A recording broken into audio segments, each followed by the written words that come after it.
I've really been pleased about. And there's been some things offensively that I've been really pleased about. So, what you're looking for is a little bit of that, ebb and flow to practice. And you don't ever want to see one side of the ball dominate the whole practice. I don't think we've seen that yet. And so I think the one thing, defensively that, has been encouraging is we've gotten our hands on the football a significant amount of times. We've made some plays, taking the ball away, which has been impressive. And then look, offensively, I think there's been, throughout the course of the last 3 days, I think there's been some explosive plays down the field, which has been encouraging to see. So I think we're making progress, and yet we still have a long way to go. Big, what have you seen in terms of tempo, pace, and energy so far? Yeah, look, I think it's been good. Look, we're day 3 of camp. We're still, we just put on some shells today, so we still haven't even got into, full contact practice and things of that nature. So what I've been pleased with is the focus, the energy, the attention to detail. And look, like I told the guys, I mean, when we start practice at 9 a.m. and we're getting done around, 7 p.m. at night. And so I'm asking for, give me 100% focus and concentration from 9 to 7, and then I think they need to have some time to relax a little bit and hang out as a team. So that's kind of been the process here. Dennis, can you talk about the balance with your backup quarterbacks, the balance between being aggressive versus making a smart throw? Well, look, I think every day you're out here is a learning experience, and in particular when you're talking about young players. And so, I think, the thing that we have to do is, we have to get those guys to understand when we're talking about the routes, understand what the progression is, and make sure they're going through and reading out the progression and not playing rat ball. And so if you read it out and go through your progression and the defense makes a nice play, you get a chance to go look at it and you get a chance to make the corrections. It's the ones where you're like, I think Twitter would say WTF or something like that, right? Okay, where and it's like, what are you doing here? So I think that's the balance. You know what I mean? Stay within the scheme, do your job, read out the progressions, and if you're doing that and the defense makes a play, then we try to help you make a better decision next time. Hey, what do you think about Jake Haener play today? Look, I'd have to go back, and there's so much you're looking at right now. It'd be hard for me to really comment in particular. I know he made one really good throw on a deep end cut in that last team period, which is impressive to see. So, I think before I made any type of evaluation on that, I'd probably have to go back and look at the tape. It looked like Rashawn left early and didn't come back. Yeah, he left with a little bit of a hip flexor. We also saw Kenton Miller just before practice this morning. Is he doing any better? He's going through the hamstring rehab process, so that's where he's at. How much does the blocking responsibility change for Chris and Rashid and receivers in this scheme? Is it a lot more? Well, I think it's probably emphasized more in this scheme and what they have to do.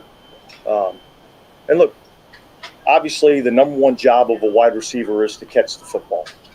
That's the number one thing that he gets paid to do.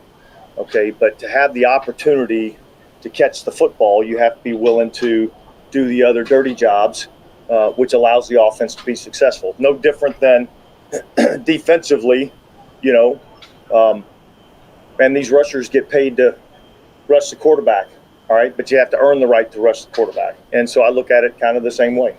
Yeah, so Carl Granderson had a pretty good, solid team drills, couple of sacks. Or what have you thought about this game so far?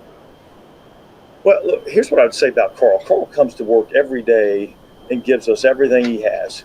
And so when you watch his development from when he first got here, 230 pounds to now he's 280-something pounds, from a guy that didn't really know whether the ball was pumped or stuffed to now a guy that's understanding different blocking schemes and recognizing pre-snap formations and what type of plays that he can anticipate, and then reacting to the ones that aren't what we might anticipate. But that comes through a lot of effort and hard work on his part, both physically and mentally. And I think that's where you see guys improve, and that's what Carl's done. Have you seen that effort and hard work still there even after having the season? Absolutely. Absolutely. That's just who he is. It's just what he is, And look, when you train yourself that way, it just becomes a part of your DNA, a part of who you are, part of what you're all about. And really, money is not a motivating factor. Motivating factor is intrinsic. What do you want to, what are you pushing yourself to be? Not some sort of extrinsic factor like money or anything like that. I thought it was interesting. I'm sure it was just an oversight and not intentional, but you were listing all the defensive ends that there's question marks about. And you listed Chase, Cam, and Payton, and Isaiah, and didn't list Carl. He's kind of a known. Yeah, well, look, I mean, I think Carl's earned the right to, be somebody that we're really going to count on. And I anticipate that we're really going to count on him. I list all those other guys because you got a couple of young guys that, haven't produced at a level that we need them to. You have a guy like Cam that's produced at a really, really high level for a long time. And can he still do those things? Can Chase, come off the injury and produce at a level that is commensurate with where he was drafted? I think all those guys have variables that you're looking at, whereas Carl's a guy that just continued to improve and improve and improve. He's not coming off any sort of injuries or, anything like that. So, and yet I think Carl is trying to prove that he's, in an elite classification. Yeah. And I think that's where his motivation is. Do you think that Payton is the guy that you trust, or he starts to show it? He's got to show it. Yeah. I think him and Foskey both are in that boat of, prove it. I think both of them have the ability. Both of them are fully capable, but I think both of them are in the prove it mode. Have you looked at any evaluations on Chase Young through what he's done in 3 days? It's really hard to say. I'll say this. I'll say that the first time I saw him, he was way bigger than I thought he was going to be. That's exactly what I said. He's huge. I mean, he fits the mold of really what we're looking for, and I think from an athletic standpoint, from a speed standpoint, he's going to bring some stuff to the table for us. So, just from a physical skill set standpoint, I've been highly impressed. I've been highly impressed with his intrinsic motivation to prove himself. That's been cool to see, and so look, we're anxious to get him involved a little bit more. He went through all the individual drills with the D-line today. We'll slowly incorporate him into some more activity as we keep going, and yet we're going to be smart with him and try not to rush him too much. For the pass rush, I think if you look statistically last year, your defense finished maybe more in the middle of the pack rather than the top 10 statistically anyway. How much of last year's pass rush problems, inconsistencies, kind of contributed to that? To just the overall statistical. I think you guys are 14th in yards. Yeah, well, look. I think obviously the pass rush is an area that we've got to improve on. And I think we've look. Our standard is what our standard is, and we've set a high standard around here defensively in terms of what we expect. And there's nobody on our defense that's going to shy away from that. And so from that standpoint, we've got to be a lot better. And I think the pass rush is part of it. Our ability to finish on the quarterback has got to be part of it. Well, so we talked about also last year about explosive plays and stuff. I know there's more than one thing into it, but would a better pass? This may sound really obvious, but would a better pass rush take care of those explosive plays? Or I bet you can answer that question. Yes. Okay. Yeah. Right. The answer is yes. Yeah. I mean, look, we got to rush the passer better. And look, there's no more important coordination on defensive football than in the passing game and the coordination between the pass rush and the pass coverage. You can cover as well as you can possibly cover. If you can't get to the quarterback, eventually they get open, right? And if you can get to the quarterback as fast as you want to, but if you're not covering anybody, all right, or you're not contesting throws, then you're not going to be able to cover, on the back end. So you're not going to be able to sack the quarterback. So those two things have to work together, and so we got to be more coordinated in that area. Yeah, so Let's take two more. Watching Demario Davis today, really demonstrative in how he's kind of getting on his teammates and coming in second, third team. When it comes to Tyrann, have you noticed him doing more of the same? Like, so I would say, from a leadership standpoint, Double D is going to be more the vocal out front leader, and it's going to be more demonstrative. And I think Tyrann's more going to pull them aside, and have kind of the, for lack of a better term, backroom conversations with guys. But I think both of them have their own way of, leadership and bringing some guys along. You probably see it a little bit more out of, a guy like Demario, maybe a guy like Cam. But I think all three of those guys, from a defensive standpoint, have some great leadership ability. Seeing that same group of players that just have gotten better mentally along with business, but even though the physical traits may have kind of gone away a little bit. Yeah. I think at some point, that's what you're really. I mean, more often than not, guys that have really long, extended careers in our league, they're not doing it because they're the best athletes. They're doing it because, they understand the mental part of the game, and they understand the ability to take care of their bodies. One more. Well, yeah, might as well complete the defensive end rundown. We talked about Isaiah Husky making some flash plays in the spring. Is he continuing to develop out into camp the way you? Yeah, look, I think I've seen some good things out of him in the first 3 days of camp, and so that's been. There's a lot of encouraging signs. The arrow in my mind is pointed up, but we're still at the bottom of the mountain. You know what I mean? We still got another 3,500 feet of climbing, and so we just got to keep working. All right, thanks, guys. Accurate number. All right, shout out to the fam. I appreciate y'all being in this episode of the Coma. Welcome. You're now rocking with the Sports Coma with Big Q and the guys, where we have intense, entertaining, educating, and enlightening sport talk from your favorite sports fam. Shout out to the fam. Appreciate y'all being in the stream. So, the new extension? Absolutely. It's absolutely a blessing, to be a part of this organization and to continue to be able to fight for this team and the city. It's everything I could imagine, and to be a part of all of it and continue to grow as a player. With everybody out here, it's a blessing. How did that kind of come about? Did they approach you? Did your agent approach them? Like, what was kind of the timetable of getting things done?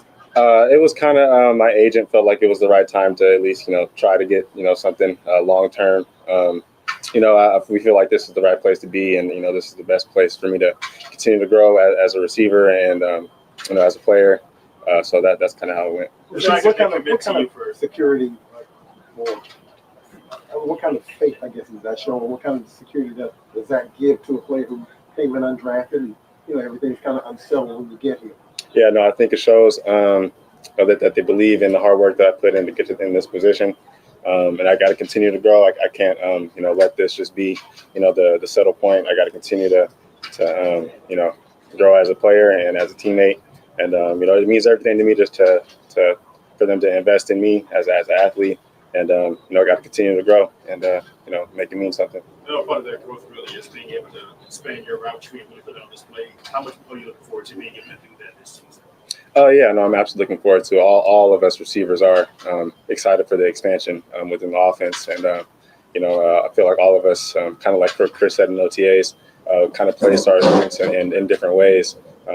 So we're all excited, to be able to, show that what we can do and expand our route tree. And how do you think this new offense really is going to take advantage of your skill sets and so far through the development and what you've experienced so far through offseason and now? Right. So far, what I've seen, I feel like the offense kind of allows us to get the ball in our hands and, able to get some yak. Allows us to, play to our abilities. Allows us to play pretty free, a lot more confident. I feel like as a whole offense, we feel like just more confident within the offense and ourselves. A lot of it, Chris would have talked about the fact that he's extending it for 2 weeks, like he's one of your 1B. What do you think the potential could be for you two as a 1-2 punch heading into this season? Right. I feel like for us, the sky's the limit. We can go as far as we want to.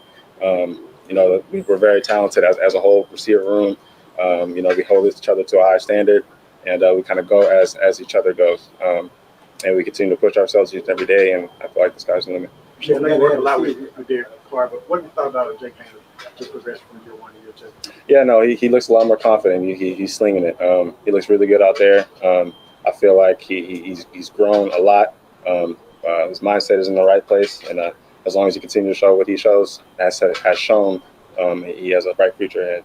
Rashid, we hadn't had to see it yet because you guys haven't put the pads on yet, but what do you think about the increased blocking responsibilities because you're not the biggest dude?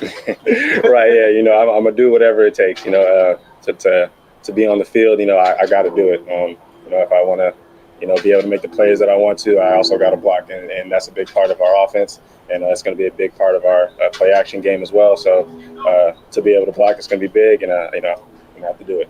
Okay, what about the kickoff rule? What do you kind of think about that? That changes so what you do. Yeah, absolutely. I'm in favor of it. I love it. I feel like it's an opportunity for us to score a lot more points, so to get better field position. So I'm really excited to how that's going to turn out. As someone who excels in the return part of the game, and it's obviously something that you spend a lot of time on. Is that nice to see? Just the league kind of bringing that back, because it just feels like for a while, kick returner became something that didn't necessarily have as much investment. Right. Yeah. No. I feel like the league wants to see those big plays again, and this is the perfect format for it. We're always going to have the ball in our hands and to be able to make a play, and like I said, score points for our team. Yeah, I feel like it's set up for success. On a scale of 1 to 10, how loud has Darren Rizzi been about this whole process? It seems like it's something it's going to be. Yeah, that is the emphasis. He's super loud about everything, but he knows that this is going to be a big focal point, and like I said, it's going to be very important for field position for our team. So it's got to be a big emphasis, and it's going to be a big play within the game of football, and so he's going to be real stickler about it. How important is it for you with who's back there with you because they could just not kick to you for a while? Right. Yeah. No. I feel like Coach Riz has a good idea of what he wants to do with scheme wise, whether if he wants a bigger body like Taysom or a skilled player like myself. It's going to be interesting. We could do a lot of different things. Could show a lot of different things. So I'm excited to see what he draws up. From a terminology standpoint, how does this offense differ from when you played previous years? From a terminology standpoint, I would say it's a little more simpler. It's more, I feel like, formation based rather than that's tough. I'll come back to that one. Rashid, the new offense, bigger role. Yes. Like, how important is your mental process been this offseason? And just kind of getting yourself ready to step into maybe something bigger for yourself. Right. Yeah. No. I know that my role was going to be bigger going into this offseason. I tried to make that a focus into being in the best shape that I possibly could, knowing that there might not be many times where I come out the game. There's Coach Koob is going to be counting on me to make a lot of plays for this team, and I'm super excited for that role, and I feel like I'm ready for it. You have to, with the expanded roles, that include making sure you're even more on top of the offense, and I don't know, just the kind of process you go through, just getting ready. Yeah. I feel like Coach Koob wants me to move around and know all the positions on the field, so he can be able to put me in positions to have success. And he's excited for me, and I'm just excited to be able to play with a coach like that who believes that I can make the plays for him. You like being close to home for training camp? Absolutely, it doesn't get much better than this. It's beautiful weather out here. It's an amazing area, so it feels good to be back. How different is it not having fans out here? It is a little different. The fans always bring a little extra, juice to practice. We do miss them. We would love for them to be able to be out here with us. But for now, we just got to lock in and be able to practice without it, and we'll be all right. Your individual drills catching the rugby ball. Have you ever done anything like that before? And I haven't. What do you make of that drill? What does that help you? Yeah, no, that's pretty new to me. I feel like it just kind of helps with getting your hands kind of spreading your fingers out a little bit. That's what at least Coach Deb tells us we just do what he tells us to do. But yeah, no, I feel like it helps a lot. It's obviously a bigger size ball. So once you catch a regular football, it kind of feels a little different and a little bit easier. So I think it's helpful.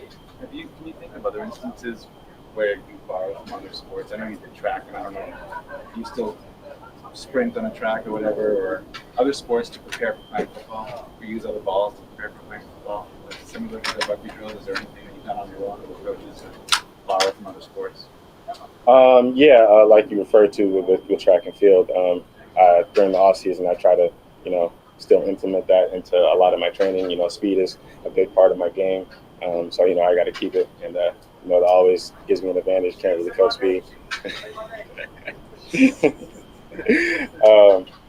So yeah, that's always been a big part. But I spent a lot of time with Coach Deb this off season, so doing his drills and a lot of his work to be able to prepare me for what we're going to do out here has helped a ton. What has Coach Deb brought to the receiver group, just in terms of getting y'all closer? It seems like just the group itself has spent a lot of time Yes. with each other this offseason. Yeah, absolutely. Coach Dub is absolutely amazing. I feel like he's the perfect coach for this group. He came in and the first day he made it feel like family. And I'm very excited to have a coach like him. I feel like he's one of the best receiver coaches in the league, and he makes the game so much more simple. He makes you think less, and he makes you feel more confident just in yourself. And just the energy he brings every day, from the moment we step into the meeting rooms to out here on the practice field, he's ready to go. And if we're not matching his energy, then it's going to be a long day for us. He tells us that he expects you to grow in every area this year. How has he really pushed you in those aspects? He basically just continues to stay on me. He knows where I want to be as a player. He knows where all of us want to be as players. But we spend a lot of time, having one-on-one conversations. And, he spent a lot of time around some of the best guys in the league.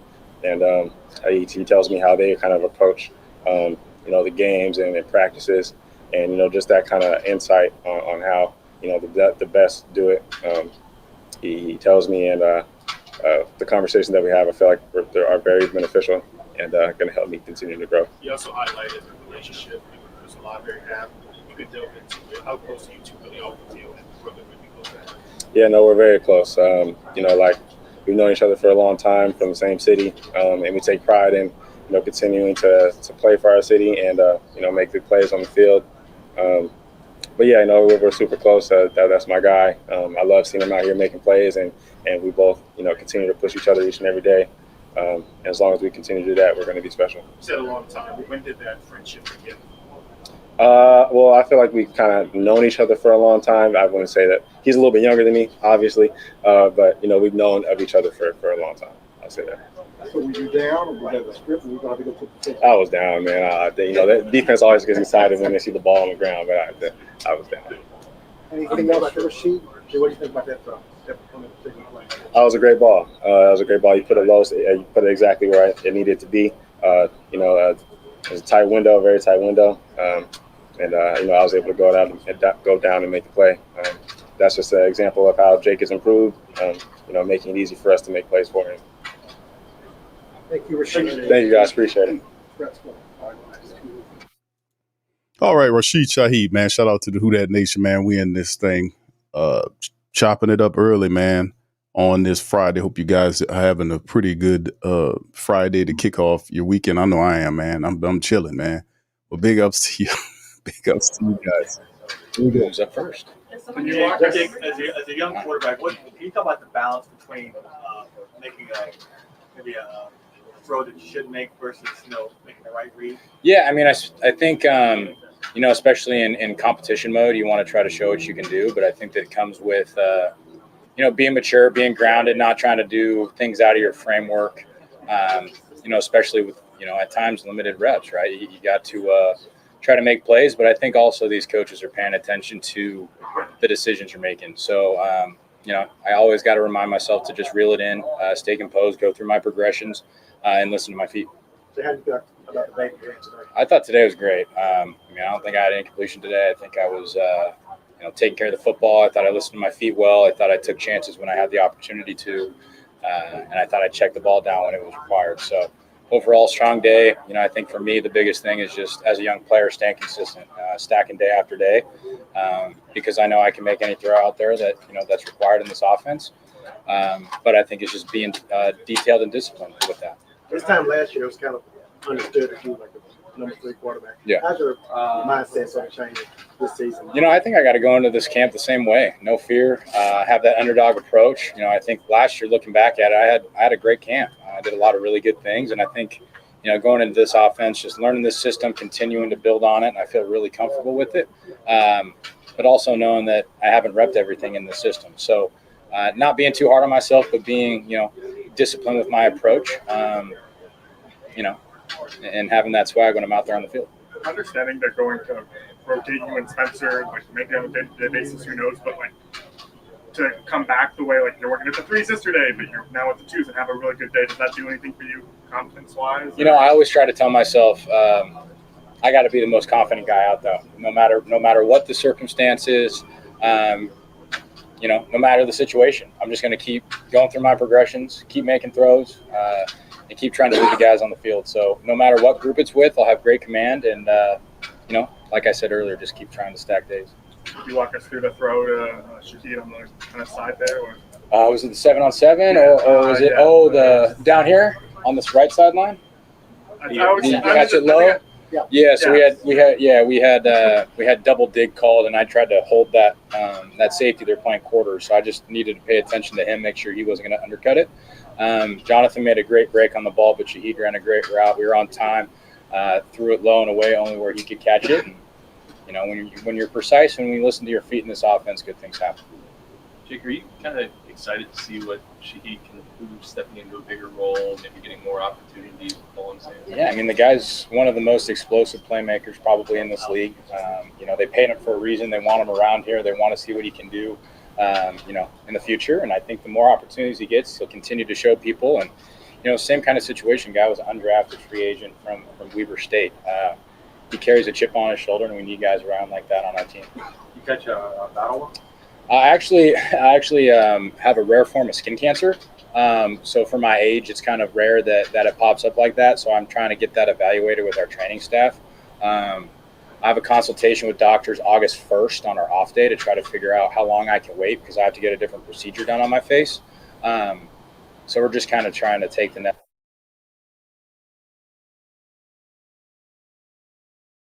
necessary steps in order to see how long I can wait till, you know, I have to get that procedure done. How do you juggle that with this? I mean, I imagine that's... Yeah, I mean, it's kind of something that just popped up, and I was kind of worried about it. My family was kind of worried about it. It was just this random, odd-looking bump that kept growing, you know, and for me, it was something that I don't see a lot. I don't have a lot of, you know, acne like that, and it popped up, and we needed to go to the dermatologist. They removed it. They did a biopsy on it and came back last week right before camp that it was just kind of a rare form of skin cancer for my age, like I said. And, you know, we got to get that evaluated with doctors August 1st. So we'll take the necessary steps that it takes. And then hopefully when we get back to New Orleans after the preseason, I'll be able to get that procedure done. When did you see it pop up? It popped up about a week before we reported, week and a half before we reported. So it was kind of like, you know, something that just popped up, and when things like that pop up, you got to do your best to not ignore it. You got to go take care of it. My family was great. Training staff has been great about dealing with it with me, and obviously just trying to stay focused on what I got to do here. Are you doing okay mentally? Yeah, I'm okay mentally. It's just something, like I said, I got to take care of and do the, you know, necessary steps. And the people here, the people in the building, organization has been great. You know, helping me deal with that. What's it called? I kind of want to just keep it between our organization right now. I bet you're not sure yet if if the treatment will interfere at all with your football schedule? Like I said, we're kind of going through the necessary steps right now. On August 1st, we're going to go to a different doctor, get evaluated, and we'll go on from there. So will that determine the severity of it, or? It's just kind of how long I can wait until I need to have a procedure done. It's not going to be like a life-threatening thing right now. But like I said, if you're with these skin cancer things, if you wait, things spread. So I just got to get it taken care of. Hey Jay, what kind of goes through your mind when the doctor first says that word? Yeah, I mean, like I said, I feel like I'm pretty young and healthy to be able to just have something like that pop up. But I want to take care of it, and I want to be responsible about it, and obviously not make it a distraction because I'm going to be fine. Everything's going to be taken care of. But like I said, I don't want to wait too long with something like this, and I want to get it handled. And like I said, the organization has been great with communicating with me and setting things up to make sure I'm healthy. I heard you had a hole in one on a par four. I did get a hole-in-one on a par four on a lighter note. Yeah. Yeah, no, it was great. That was back in March or something like that in Florida. I was down in Florida playing golf. Met a couple guys out there. They invited me back out to play with two foursomes, and 8 guys were on the tee box. The next group cleared about 320-yard par four, and sometimes you get lucky. What course that hole? It was Plantation Palms, hole 15 or 16. Wait, most important question: what tee box? We were playing the backs. It's 320. It was a poke.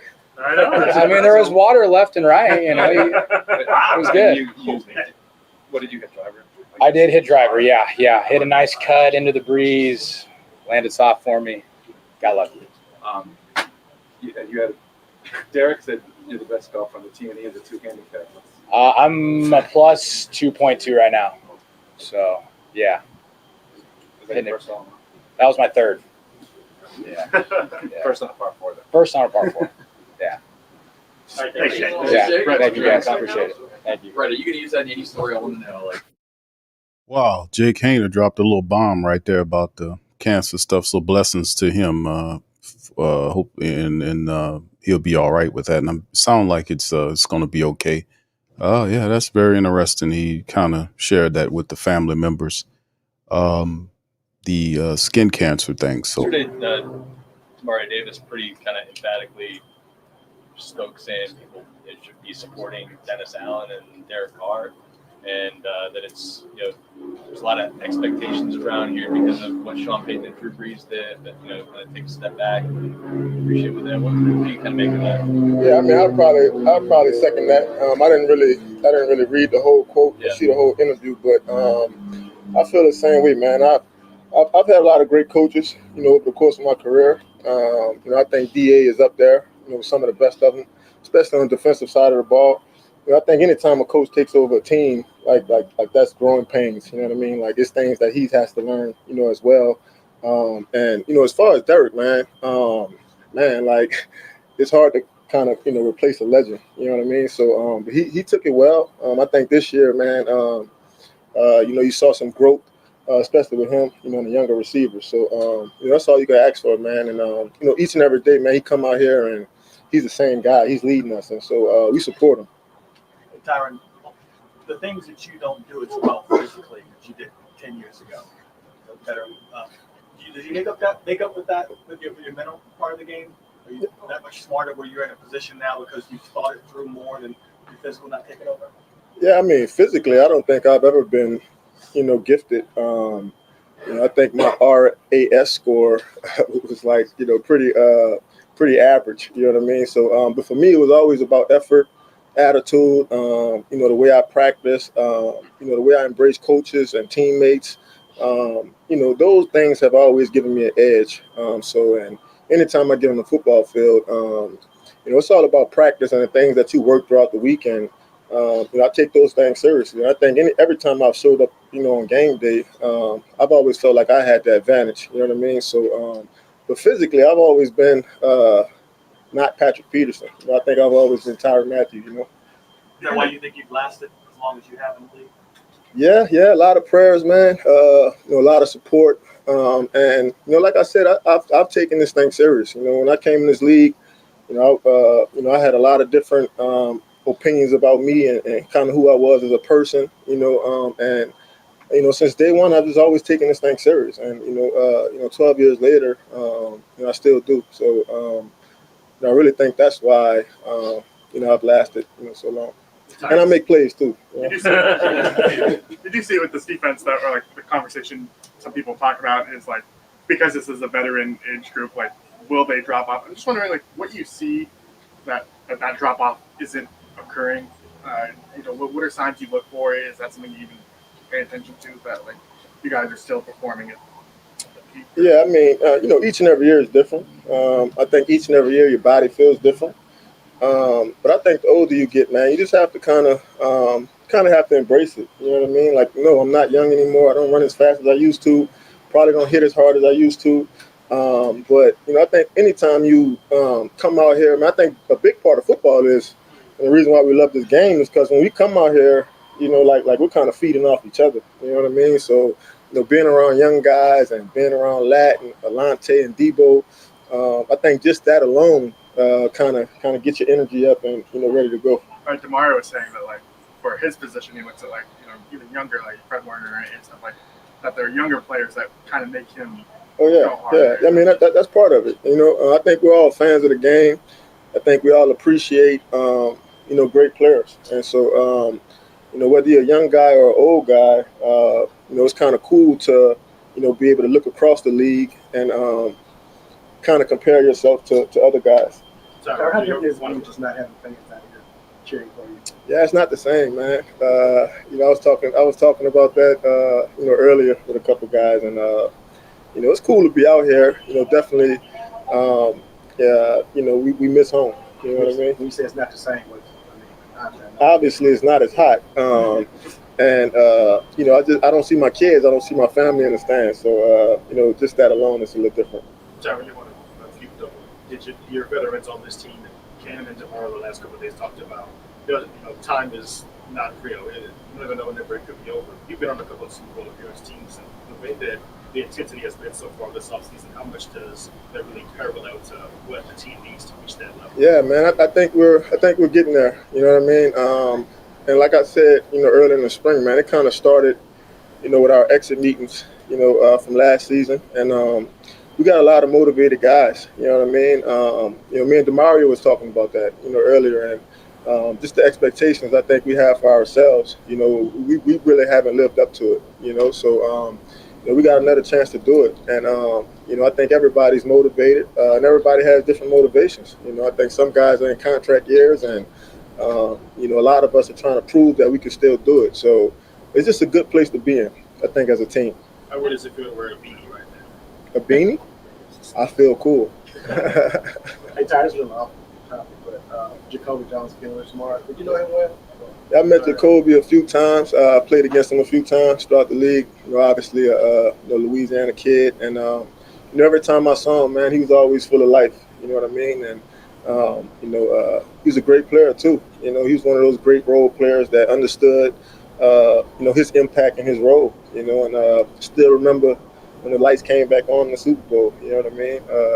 And he took it to the house, and like that. Those are one of those moments, man, that you kind of pray for as a kid to make a play like that in the biggest game of the year, in front of your people. So, man, just wishing his family well, really, may he rest in peace. Tyrann, DeMario's been really monster when it comes to getting on teammates coming off the field when they're making a simple mistake on defense. How is your approach different when you're talking and helping the younger players along and underneath you?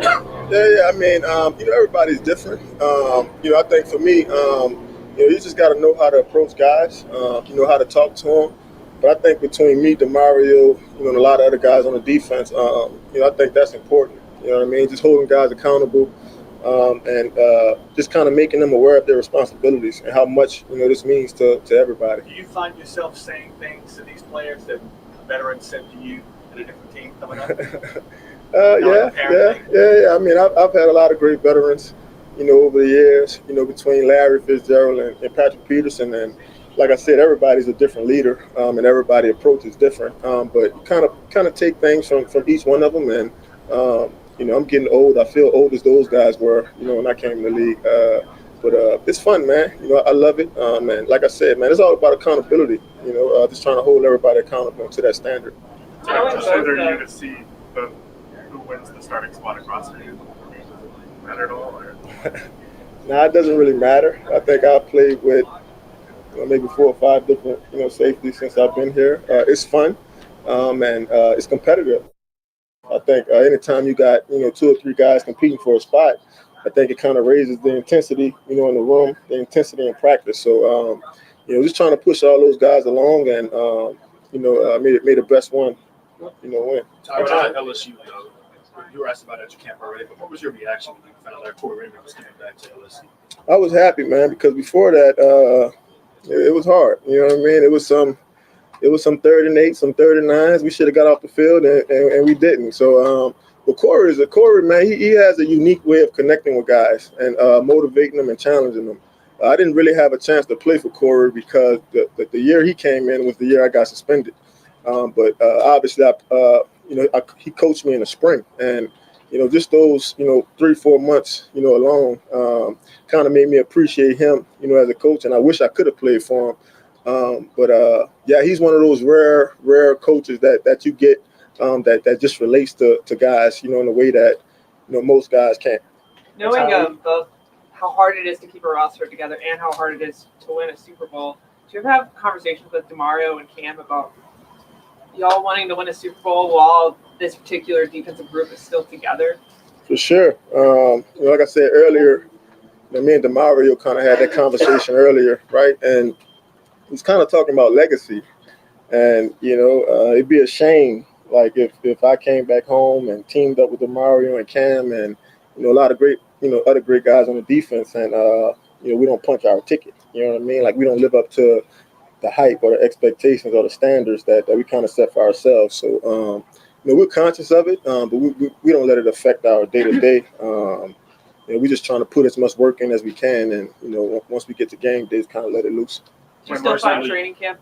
I guess, like, do you still approach training camp like the same attitude you may have like years ago? Like, you look at Cam, and he's still running all the way down the field. Like, I mean, you are who you are. You are who you are. Whether you're in year 1 or year 12, year 19, right? Like, you are who you are. And so it's just important to be who you are and, show up and, understand that a lot of these young guys are kind of looking to you, trying to find their way.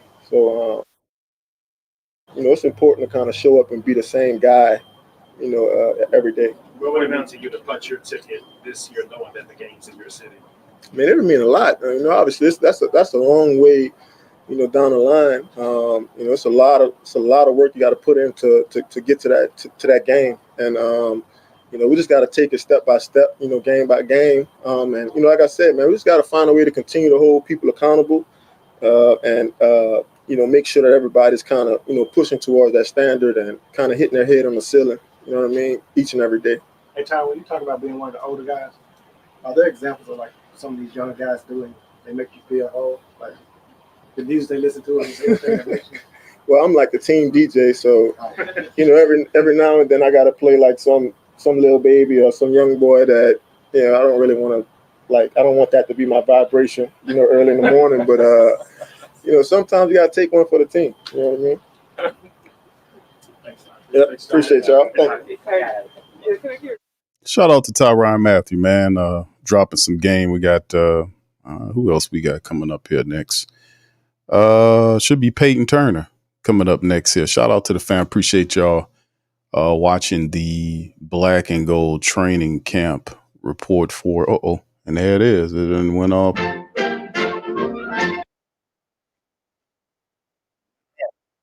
Three Stooges popped up there. All right, big ups to the fans. It's supposed to be Payton Turner popping up there, man. But the Three Stooges popped up there. I don't know what that means. Is that something the universe trying to tell me that? we was hey, I didn't craft that, by the way. Tyrann Mathieu leaves. We expecting Payton Turner to pop up here, and the Three Stooges started playing. So I don't know what the hell going on there. Shout out to the fam, man. Appreciate y'all being in the stream, man. Shout out, a round of applause for you guys, man.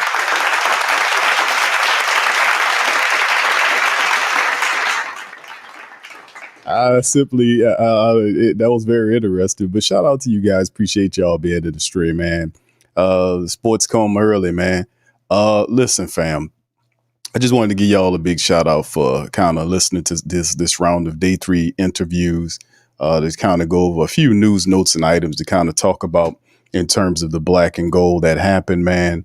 A lot of positive stuff. We talk about Derek Carr, his connection that he had with Chris Olave today, with Alante Taylor guarding him, and he was able to make a great catch on the play, going to the ground, catching the ball. And we always see that from Chris Olave. Chris Olave, look at that tight spiral right there by Derek Carr, right? That was a great camera angle right there, firing to Chris Olave, man. So as you see, Jamal Williams always feeling pretty good, but pretty interesting day, man, for Jake Haener. Talked about the cancer that he's undergoing. He had a blemish on his face that he had removed, and he said it's not life threatening. So shout out to him and many healing blessings going his way. Kool-Aid McKinstry got some work today with the first. This is Marshawn Lattimore left today. He had a hip flexor, according to what Dennis Allen said. That was something. So Kool-Aid McKinstry got some work in there. Also, very interesting, man, seeing some of that stuff. Lucas Patrick, who's the veteran, was also, having something going at it with and the Saints mixing up with the offensive guards, because we thought Nick Seldevere, even though Nick Seldevere got the first opportunity for that guard position, they're throwing Lucas Patrick, the veteran, in there, mixing it up to see what happened. It kind of created a little bit of a competition there, man. So that'll be fun watching that. And then, of course, Mike Triplett, he had tweeted that the 2 interceptions that the Saints had on the 7-on-7 drill. Spencer Rattler had one tip that was supposed to be going to Stanley Morgan Jr. It was picked off by Jordan Howden. And then Nate Peterman was picked by Rajon Wright. So you had a few things going on there as well. So hopefully Marshawn Lattimore, who left practice and did not return with a hip flexor, he'll be okay. And that's the big part. Of course, we still heard what Dennis Allen said about Kendre Miller, that he's still kind of getting right after having that injury, having that hit, the hamstring situation that occurred. So that's no more of that. But also, good bit of news is they had some footage that was pretty much showing Chase Young moving pretty good, man. Off to himself, he was out there moving and doing his thing.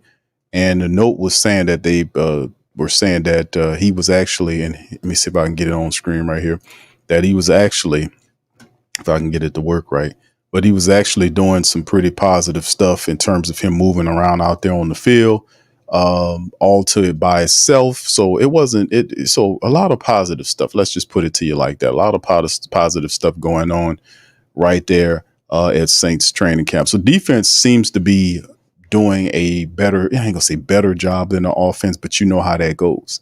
Sometimes that's Chase Young going through the drills right there, moving around. And like I said, he's a big part. Chase Young's a big part of the black and gold defense approach with Cam Jordan coming off the ankle. Chase is a major gamble for the Saints, but if he's healthy and the Saints mix in the proper rotations and you got him and Carl Granderson and Willie Gay Jr., the Saints defense, just because last year the defense was actually a pretty decent unit. But let me tell you something. If Chase Young and Carl Granderson takes the next step, Chase Young gets healthy, Cam Jordan stays healthy and is in that rotation, and then you add Willie Gay Jr. next to Demario Davis and the Saints modified nickel look, man, that elevates the Saints defense, because the defense, they simply didn't have that type of versatility last year. You see what I'm saying? So having Chase Young there, man, and Granderson, man, firing off the edges, because those guys are not only pass rushers, but those guys can play the run as well. They set the edges and make sure that, these sneaky quarterbacks that like to run around the edges and all that kind of stuff, they're not going anywhere with Carl Granderson and Chase Young and Willie Gay out there. Let me tell you something. So that is a major look in terms of what the defense could be. So shout out to you guys. Appreciate you being here. If you have any questions, please feel free to throw them in the chat. Also, yes, indeed. All right. So anyway, I have a question in the poll that says, do you think Dennis Allen is a better coach this year? And the majority of the family members polled said 64% says yes. So that's a positive, right? So Dennis, the Who Dats feel like Dennis Allen is headed into the right area. He's going where he's supposed to be. And it's pretty cool that you see that happening with Dennis Allen. And if you just heard Tyrann Mathieu talk about accountability, he mentioned it a couple of times. Dennis Allen mentioned it a couple of times. We heard Demario Davis yesterday talk about it, and several other Saints players since training camp has started has talked about accountability and making the focus on attention to detail and this type of stuff. So we really happy to see all of that positive stuff going with the black and gold. To be quite honest with your family, it's really good to hear that, because like I said before, and what was the difference from in terms of why the Saints were losing games? Like, there were games where you had to be a different team to get to that. Like, it's areas of the game that you get to, certain climaxes in the game that when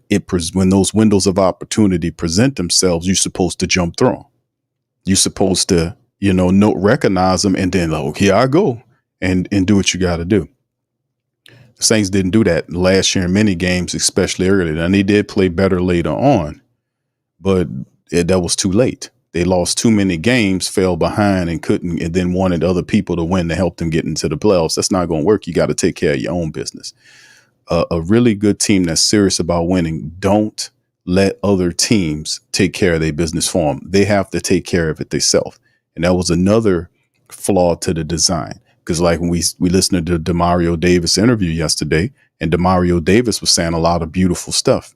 A lot of it, and like 80, maybe 95% of what I agree with Demario Davis on. The rest of it was, I didn't agree about the Dennis Allen stuff. Now Tyrann Mathieu likes Dennis Allen, and Dennis Allen is a good defensive coordinator, but it's still out there on whether or not what kind of head coach he's going to be. It's still out there.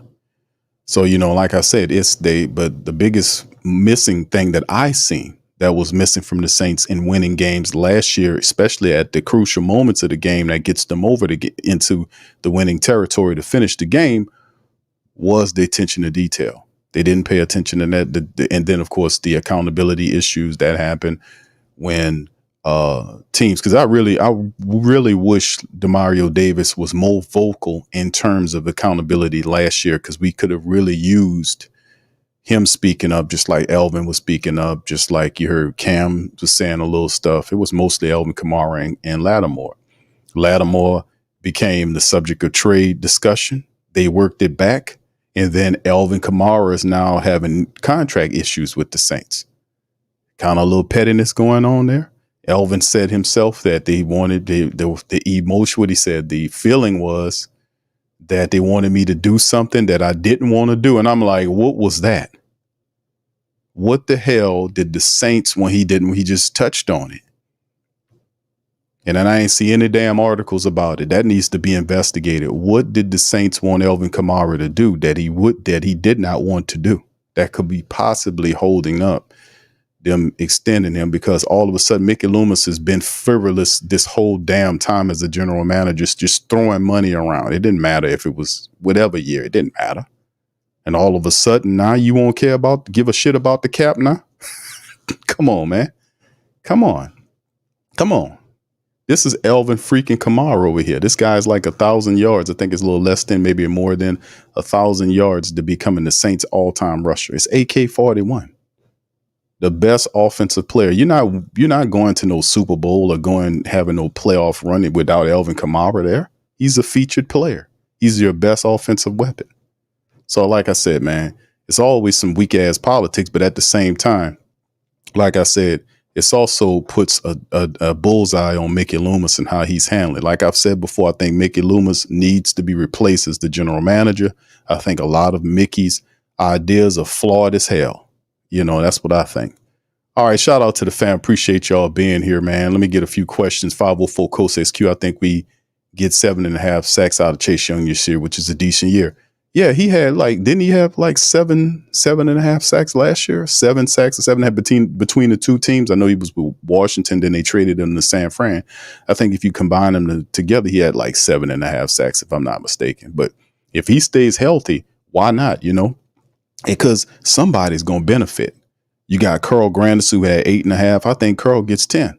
I think Carl is good enough to get 10, this year.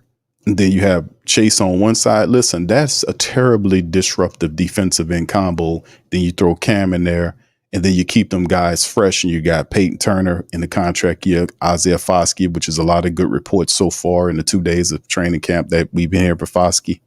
So you see a lot of positive stuff going on there. So yeah, I think that's a very smart statement. I don't have any issues with that. How you doing, Dark Side? Shout out to you, fam. Good morning to you. But good afternoon to you, my friend. Appreciate you for being here as well. All right, Jerry says Q with Lattimore. It's unseen right now. They say it's just a hip flexor. OG. I don't think it's nothing terribly troubling or to be concerned about. Just a little hip flexor, and that's some of the reports that are coming out. There is not nothing to be concerned about. Now I know Dennis Allen uses that verbiage. Well, that's what we're getting at. It's not nothing serious. All right, thank you, OG. All right, shout out to my dog Randolph. Good to see you out there, brother. Appreciate you stopping by. What's up, Pam and Whammy? How you doing?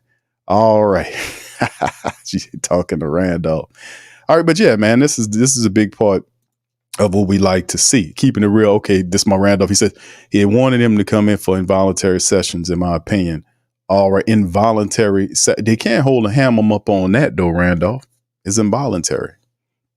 And then besides, I don't remember times when he did come in and involuntary. You see what I'm saying?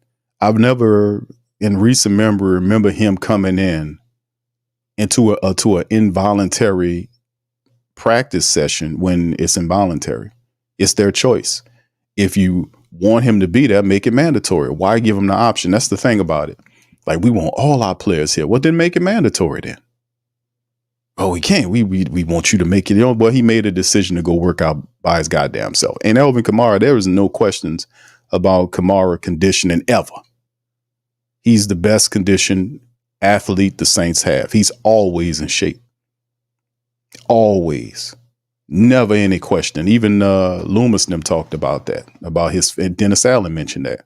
There's never any question about Alvin Kamara's shape. So that's the guy I would exclude from even, talking about involuntary stuff. And besides, I don't think they petty enough. But then again, Mickey Loomis is petty to jam him up on something as simple as that, man.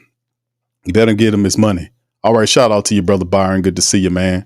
All right. KD says it's positive, but I can't do much worse than the past year. But yeah, this is true. All right. How you doing, Colorado? Appreciate you, man, being here. Hope you're having a good time here. All right. Yeah. Oh, he says, Pam says, Big Q, they wanted Elvin to hush. Yeah. And I made a comparison. Number one, you had two players that were very vocal. They were a part of the quote unquote non-fractured locker room guys. Remember we talked about this? Put one in the chat if y'all remember that, because that needs to be really investigated by here. There should be no discussion here. Free up the damn money if you need to. I think the Saints got like $12 million right now in cap money. Hold on, let me take a look at it. I think it's like 12 million or something. Hold on, I'll get that on the screen just a second. But yeah, that's one of the things that I looked at, fam. We talked about the whole situation around Alvin Kamara, because you can't say, and people are like, man, the guy's washed. I'm like, what dumbass think Alvin Kamara is washed? The Saints didn't even use him that much, especially to the last 2 or 3 years. He's still very much in great shape. He's not a beat up ass running back. That's what Carolina did to Christian McCaffrey. They ran him into the ground. And then when they thought that they couldn't get anything out of him, they shifted him to San Francisco. And then he had 2 really solid years with the 49ers. And last year led the NFL in rushing, had double-digit touchdowns rushing. And he got broke off with that extension. So it's just you can't really say that he's beat up. So what's the other excuse? Alvin Kamara was a part of those, the fractured, non-fractured, the people they denied there wasn't a fractured locker room.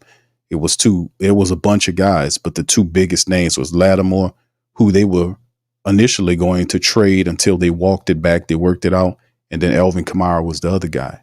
Now he's having contract issues. And they said that it was feelings he needed to do what he get and all this kind of stuff. It shouldn't come down to feelings. I thought it was about business.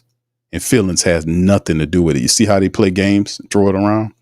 There's not anybody more feeling-y in the building, if that's a word, than Mickey Loomis and Dennis Allen. Those guys are governed by their emotions. Especially Mickey Loomis. He gets all pissy. And by the way, that's the perfect segue, man. Y'all throw y'all questions in the chat as we move to this. This is one I wanted to show with y'all right quick, man. This is one right here. I was thinking about Mickey Loomis. I'm like, hold on, this is a perfect segue to this article right here that, I seen right here from somebody sent me this. Saints general manager says ESPN writer is unqualified to rank team's future, but is Mickey Loomis qualified? See, they're starting to get it. You're starting to get it. Nobody talks like this. Nobody in the NFL sit on their ass that comfortable and tell reporters and people that they're not qualified to judge his team. And doesn't even tell you what you mean qualified. What do you have to be qualified to talk about the child's game that grown ass men playing? What you got to be, Loomis? Explain that. And the people, they starting to pick up on that. And he did this last year, and I slammed his ass on the ground for that. I really did. I tried my hardest too. But that's the thing about being a elitist prick like that. Because only an elitist jerk would say something like that. You're not qualified. Well, I don't get any advice from you. You're not qualified. You're unqualified. He said last year that you're not qualified when he's talking about people giving good criticisms of Dennis Allen and his failures last year, his inabilities to change during the game or between weeks to lead to success. So this is an article right here we go over it, and this is what the guys had to say. Saints general manager Loomis bristled at the question this week at training camp for troubled franchise. This is the quote. He says, this team is pretty widely dismissed. Former ESPN writer Mike Triplett, now with with New Orleans football, said on the eve of training camp in Irvine, California on Tuesday, there was a publication ESPN by John Sigler today that said you were ranked, as shout out to John, another good one, says you was ranked as having the 31st brightest future in the NFL. What do you think about people missing? He says, what are people missing about what you should be, why they should be optimistic? Very fair question. So the way it was framed was Mike Triplett basically, kind of gave him a lob and said, hey, man, listen, they believe this way. What are they missing about the Saints and how you see them? And what Mickey Loomis says was, he says, let me see what I got to put. He says the piece ranking, let's say, just go into it. The piece's ranking of the Saints is not reached by any means. It had Las Vegas at number 32. So you could probably get some great odds in Las Vegas, such and such. New Orleans was 9-8 last year under the second year coach Dennis Allen after 7-10 in 2022. And 9-8 finish with Sean Payton. Then he says, this is what Mickey Loomis then turns out and says. He says, hold on here, let me get that right. He says, I don't care, said Loomis, who had been the team's GM since 2002. I don't care about what the other media people say because most of them are unqualified. They have the right to their opinion, but they're not qualified to be critical. They're not qualified to be critical. He said that. They're not qualified to be critical. What qualifies you? And I made a joke about it and all that, saying go to slickmickey.com and get your tier 1, your tier 2, your tier 3. You got the slick. You got the Mickey. I forgot what I said. It's the different multiple tiers of it. Y'all put it in the chat if y'all remember them. I forgot what, but I think the third one's the Slick Mickey Maestro or something like that. I don't know. But the man says, wow, not qualified to be critical. He says, I know New Orleans has been called the United States' most European city. That usually means in a good way, but this is America, Mickey. I don't ask them for advice. This is Mickey Loomis, so why would I pay attention to a critique from them? Well, because your team sucked for the last 3 years, particularly the last 2 under Allen, whom you hired. Payton gets a pass for 21 because that was his first year without Breeze, and starting Jameis Winston was lost for the year to an injury at midseason, and Payton had to go with journeyman Trevor Simmons and a novelty quarterback Taysom Hill. Actually, maybe Loomis should have asked someone for advice, particularly before promoting Allen from defensive coordinator to replace Payton. Outkick offered some good advice there. So, yeah, he kind of talked about it. But, yeah, Mickey Loomis has been saying and doing this dumb garbage stuff for a while, and he needs to be told not to do this. You need Dennis Lucia. You need to get up off your ass and tell Mickey Loomis to stop saying stuff like that. For real, man. You need to tell him to stop getting out here, running his damn mouth, being thin-skinned, and telling people that they're not qualified to talk football. They need to check him on that. That don't make any sense for him to be saying that foolishness like that. That's stupid. All because they don't like his moves. But if they was praising him, he'd be up there smiling ear to ear, agreeing with him. You know, don't be a public figure. Don't be the general manager anymore if you can't take criticism, especially if you failing, man. What's wrong with you, fool? You failing. You don't sit here and thumb your nose at the people and tell them you're not qualified. You're not qualified. You're unqualified to talk about my team. What?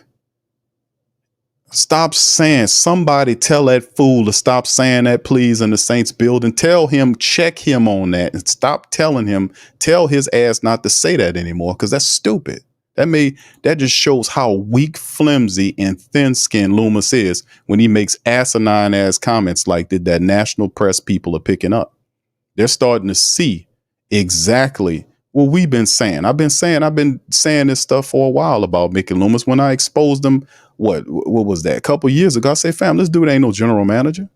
The moves that he was making, the majority of the moves was told to him by Sean Payton. They even mentioned that in this article. I think these people might be listening to the show because they sound just like me in this article. And I've been saying this now for the last couple of years.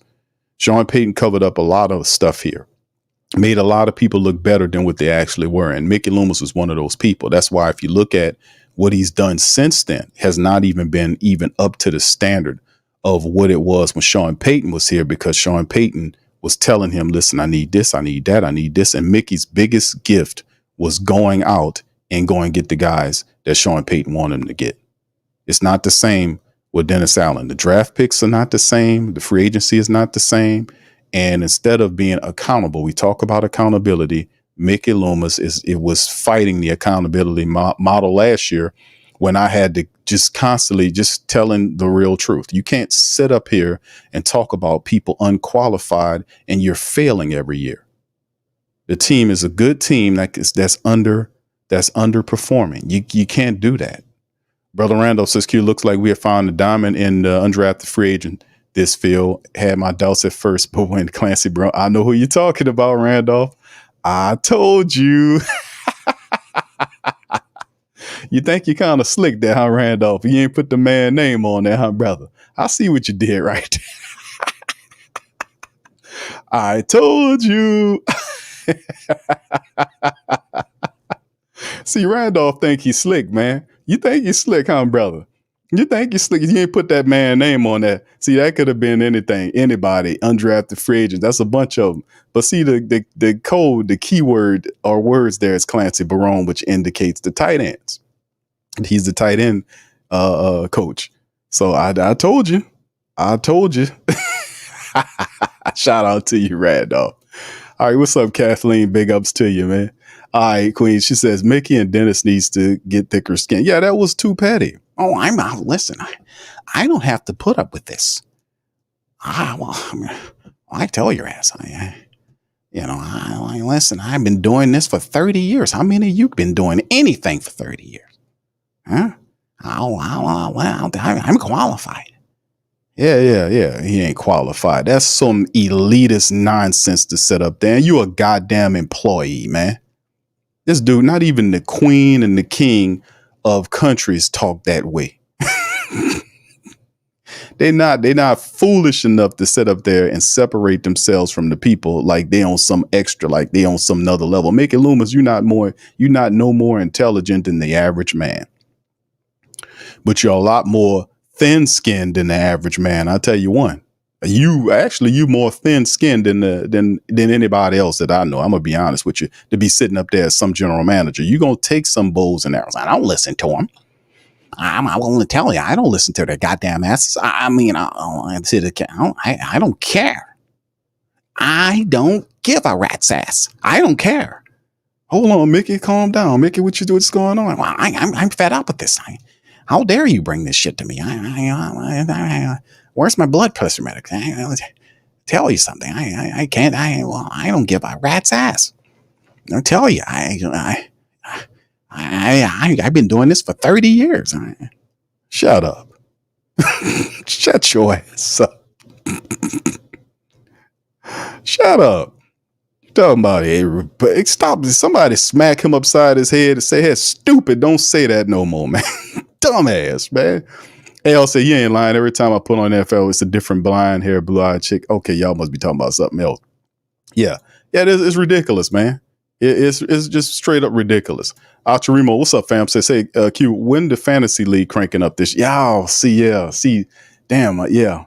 I don't know, brother. When? Let me see. It's gonna have to fire up soon, man. I'm gonna have to put it together. I think we missed it last year. Was it last? Yeah, I didn't do the fantasy because I was so busy. I had like a bunch of stuff that I was doing, and it just got beyond me. So thank you for reminding me of that. Matter of fact, I got my piece of paper right here. Let me go ahead on and write that down right now about the Sports Coma Fantasy League, man, because I was supposed to do it last year and just it got beyond me, man, and I got to do it. So let me go ahead and put that down.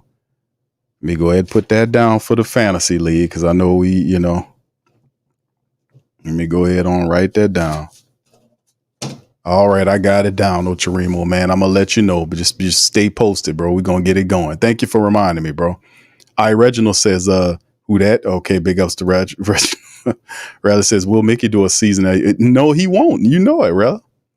Rel, you know he ain't going to do it. Mickey says he doesn't do in-season evaluation. Well, that's the perk of being a vice president. Who's going to tell me not to do my damn job when I'm my own boss? I'm my own goddamn boss. I tell you something. I am the hell with that. Yeah, it's just too much, man. It's too much. Like it gets to a point like we know that the man, like I don't like how he got fleeced by the Philadelphia GM. I just think it's time for a change. Like if Mickey Loomis and it won't come from the top because then people not even paying attention. All they looking at is the balance books. That's all they do. Is pay attention to the balance book. So if we're looking for a change at that level in terms of Mickey Loomis still keeping his VP job and giving up the general manager job to a younger person, I don't think that's going to happen because he's selfish. He think he can do both and he really can't. He really, and a lot of what I was discovering, a lot of what he's doing, Kai Harley's actually doing. So Kai Harley's doing a lot of the work. He's VPing it out while Kai Harley's assistant general manager is doing a lot of his stuff so he can smash it. So it's just time for a change, man. All right, Kathleen says in the GM that can do evaluations during the season because it's too emotional. Yeah, that's he said that. For people that probably would, did he really say that? Yes, he did say that. That's what he said. Now, I just wanted to pinpoint this article. We've been talking about this, man. I just wanted to share this with y'all about this article, which is a national article talking about Mickey Loomis telling people that they're unqualified to criticize his team. And he listening. He know he listen. There is nobody that will be that venomous and immature and unbalanced about comments that they never heard before. He heard some of the comments. He like, well, I ain't hear that, people, they just got, they feel that way, and that's okay. We have been losing a lot of games lately. We have been losing games lately. Maybe, people feeling a certain kind of way. We have been losing lately, and that's on me as a general manager. I have to do better. And that's why we got pressure on the team to step it up and do it. It's a way, it's a class, it's a grace to handle that. not this petulant child routine that he goes on by. You're not qualified. You're not qualified. You're not qualified. That kind of foolishness. No, we don't need immature. This man, like in his 60s. How old is this man? Is he 6 or 60 plus? What's going on here? You're listening. Anytime you have that rancid ass response for some criticism who you say you didn't hear before, come on, man. You listening. Your goddamn ass is listening. You listening. But anyway, yes, fam. So it's good talking points today from Saints camp. We heard from Dennis Allen. He made mention of Lattimore having a hip flexor right there. That was something to kind of watch out for, but nothing serious according to what they're saying during the camp as well. Jordan Mims is stepping up, taking reps in place of Kendre Miller, which is positive. And Jordan Mims is a good veteran running back. So, it's good to see him there. The Saints have two good ones. The other one is James Robinson, who's actually a pretty decent veteran running back too. That's behind him on the depth chart. And then they got a pretty decent running back as well. And Kabodi, I think his name is, from out of Louisiana. So he's our only undrafted running back this year. So some good stuff happening between the quarterbacks as well. Yeah, some interceptions going on as well in the camp, but Derek Carr was able to hook up with Chris Olave a couple of times. One of them was a real fantastic catch that he made against Alante Taylor along the sideline. He was able to come down with the ball. That was pretty popping. And like I said, the defense continues to have a solid outing over the last 3 practices, the last 3 days of practice. The defense has been solid. Not saying the offense hasn't been, but it's the defense is doing a good job. And that's positive because we definitely need our defense to get after the quarterback, to provide pressure. We know we have a top 5 secondary, and it's only going to get better. 2 really good people in the secondary we watch out for. And like I said, there's not been a year that I remember in recent memory where our secondary was able to stay healthy for the summation of the season. So it's good to have Kool-Aid McKinstry there. It's good to have players like that. Jonathan Abrams, another dude that really is stepping his game up as a veteran there. He's doing a really good job at that other safety next to Tyrann Mathieu. And Jordan Howden did get an interception today. So shout out to Jordan Howden doing his thing as well. Rajon Wright, who's one of the deeper reserve cornerbacks right there, probably, trying to make a name for himself in camp. So we're seeing some pretty positive things. Rashid Shaheed was talking about, his improving his blocking. Also, Chris Olave said that yesterday about, a big part of the game and the offense is that they're decent blockers, but they have to continue to step their game up because they'll be called upon to make those blocks to open up lanes for Elvin Kamara, Taysom Hill, or whoever else that the Saints decide to give the ball. Then the really interesting thing is the fact that Jake Haener talked about the skin cancer, that he had a bandage on his face, something that had been removed. He talked about it, kind of shared that with the Who Dat Nation. That was a very positive thing for him to do, as then the prayers will come from the Who Dat Nation, and then he would be, blessed with all that really divine positive energy coming from the Who Dat Nation. So that was very, very good of him to kind of share that game or share his personal, problems with the black and gold. So that was very interesting to hear that as well. So a few things, man, also to talk about it. On the 7-on-7, Cedric Wilson and Chris Olave had some pretty good catches in there as well. And as we got a good look at during some highlights. You'll see some of them highlights of Kool-Aid McKinstry doing his thing out there and working. Matter of fact, let me see if I could pull some of this stuff up right now, because I was looking at some of these highlights of Kool-Aid. Okay, here go one right here. Hold on. Here we go. Here go one right here. Kool-Aid McKinstry out there doing his thing right there, covering Chris Olave. Well, that's Alante Taylor there. And then you see right there, Kool-Aid right there, number 34 on him. But yeah, it was very positive, man, for the Saints. But like I said, a lot of people believe that the Saints defense continue to set the tone. And like I said, I showed some of the family members footage of Chase Young running, not going up against anybody, just going through drills. He looks smooth and fluid. The report saying that the Saints are going to take a ramped up approach with Chase Young, which is very positive as well. And they can afford to do that because all of the depth that the Saints have at the defensive end position could be something that we pay attention to as well. So it's all very positive, man. All very positive. All very positive. All right. So anyway, man, shout out to y'all, man. Y'all feel free to, if y'all have any questions, man, y'all feel free to throw them in the chat. All right. Rel says, yeah, we already know he won't do that. All right. Yeah, Kathleen. Yeah, indeed. Shout out to you. Marley Mall, what's happening, bro? Say somebody about to get that. Okay, that's that's big low verbiage. Huh? Okay, yeah. Somebody check on J Live because he loved Jake from State Farm. All right, Ivan says, what's up, bro? He says, he says, Ron, I think it's looking great for us how the Saints are approaching this year. Thank you, brother Ivan. Absolutely, sir. Yeah, they are looking crisp. And even for people that don't like Dennis Allen, I got to tell you something. He's speaking right. And is that something that will stay? Well, it's driven because he's under the gun. I said this last stream is they got the pistol dead on him. And it's the firing pistol. So Mickey Loomis took a ridiculous amount of pressure last year to get Dennis Allen up out of here. He really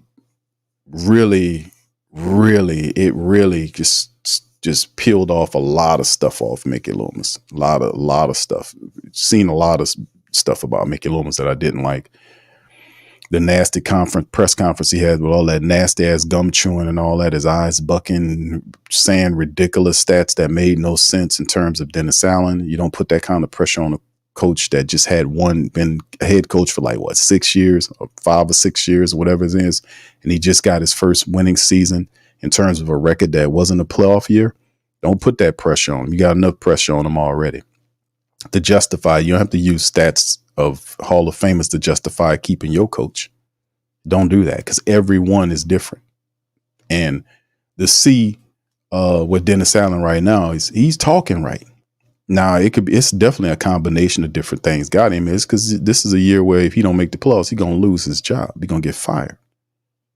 Then he does a bold move, which is to replace 85-90% of the offensive staff and bring in a whole new system, not just to keep Sean Payton's system and bring somebody else here that was more of a aggressive person that could take Sean Payton's system or is familiar with it and run it close to like he did.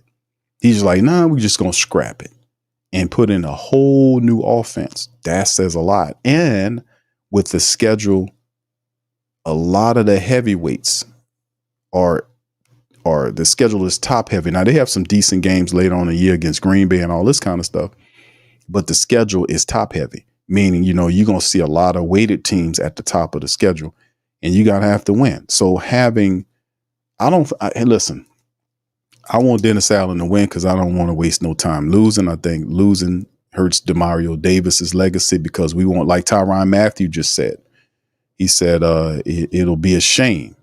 I think I'm paraphrasing. It'd be a shame if Tyrann Mathieu, DeMario Davis, and Cam Jordan didn't play in the Super Bowl. They didn't take his hometown team to the Super Bowl. That would be a waste. Especially when we got everything we need to survive, that would be a waste.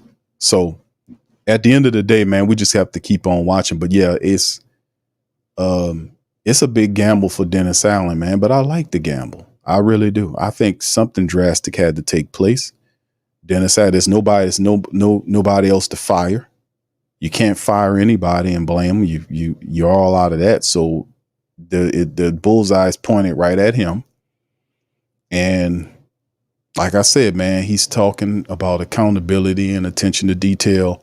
But man, people were saying that. I was saying that shit last year. The best Lattimore and Elvin Kamara, they were saying that stuff and they were mad at them people for saying that. Now they saying it now. Boy, I tell you, man. But that's about development. I'm like, man, which coach don't know what accountability is. Go and take this. How do we do that? How do we get there? So now we here. So it's going to be interesting to see how it all folds because, like I said, they ain't do the Saints no No any favors with the schedule. And then on top of that, the reality is the Saints, they gotta put it together. This is a very serious camp, man. So you're gonna see a lot. That's what I'm saying. It's a pressure, a sense of urgency over the top of the camp right now, man, where that's good. I like that. It means something. So let's get it. All right.